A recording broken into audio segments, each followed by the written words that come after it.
Dead silence. इस movie में हमें एक डॉल को दिखाया जाता है जो पोजेस रहती है और वो अपने आसपास के लोगों को पोजेस करके मार डालती है।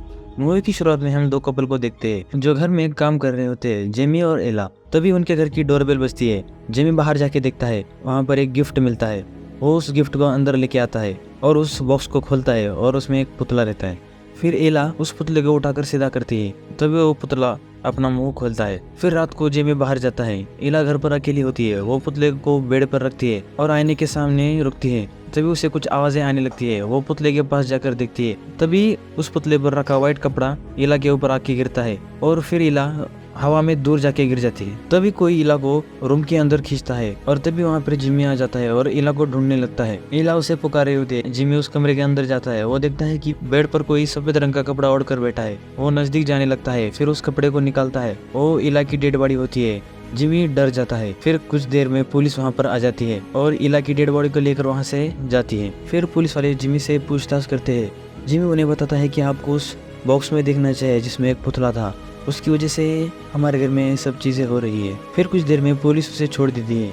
फिर जिमी अपने घर आता है और उस बॉक्स को खोलता है। फिर उसे उस बॉक्स में अपनी विलेज का नाम दिखाई देता है जिसका नाम होता है रिवंसफेयर। फिर वो जिमी उस पुतले को लेकर घर जाता है और अपनी सौतेली माँ से मिलता है। फिर थोड़ी देर में रात हो जाती है और जिमी को कुछ आवाजें सुनाई देने लगती है। जिमी डर जाता है। बाद में वो पुतले को लेकर कब्रिस्तान ले जाता है और कब्र खोदकर उसे वहां पर ही दफना देता है। अगले सीन में हम डॉनी को देखते हैं जो कि इलाकी मर्डर की छानबीन कर रहा होता है। डॉनी जॉनी को बोलता है कि मैंने तुम्हें उस पुतले को दफनाते हुए देखा है, तुम उस पुतले को क्यों दफना रहे थे। जेमी उसे मैरी शॉ की कहानी बताता है कि मैरी को उसके पुतलों के साथ दफनाया गया था। कहा जाता है कि उसे देखने पर खामोश रहना चाहिए। डॉनी बोलता है कि तुम्हें लगता है कि क्या उस पुतले ने तुम्हारी वाइफ को मार डाला है। जामी कहता है हाँ, मुझे लगता है कि जिसने इस पुतले को मेरे घर, शायद वो खूनी को जानता है। फिर डॉनी वहाँ से पुतले को लेकर चला जाता है। फिर हम जेमी को देखते हैं जो कि उस पुतले को लेकर बूढ़े आदमी के पास जाता है। वो बूढ़ा आदमी बोलता है कि ये पुतला तुम्हें कहाँ से मिला। जेमी बोलता है कि इसके बारे में तो आपको ही मालूम होना चाहिए। जेमी को उसके डैड पर शक होता है। फिर उसके डैड मैरी की कहानी बताते हैं। वो बताता है कि मैरी उन पुतलों को अपने बच्चे बोलती थी और उसके पास 101 पुतले थे। और वो बूढ़ा आदमी कहता है कि मैरी एक पुतला बनना चाहती थी। फिर जेमी बोलता है कि उस पुतले को मेरे पास किसने भेजा होगा।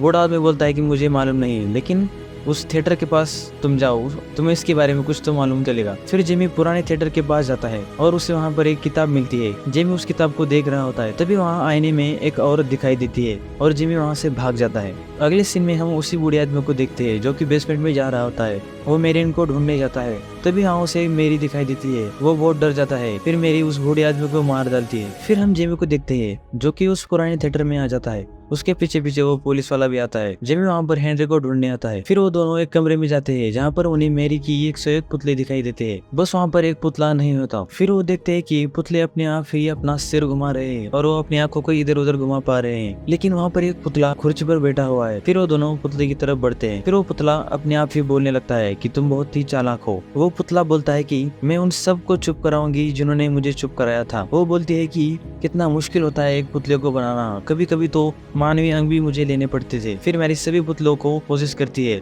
और वो सभी पुतले उन दोनों पर हमला कर देते हैं। फिर वो दोनों बंदूक से उन्हें मारने लग जाते हैं और वहाँ से भाग जाते हैं। तभी जिमी ऊपर चढ़ने लगता है। तभी उसे मैरी दिखाई देती है। वो डर जाता है और पानी में गिर जाता है।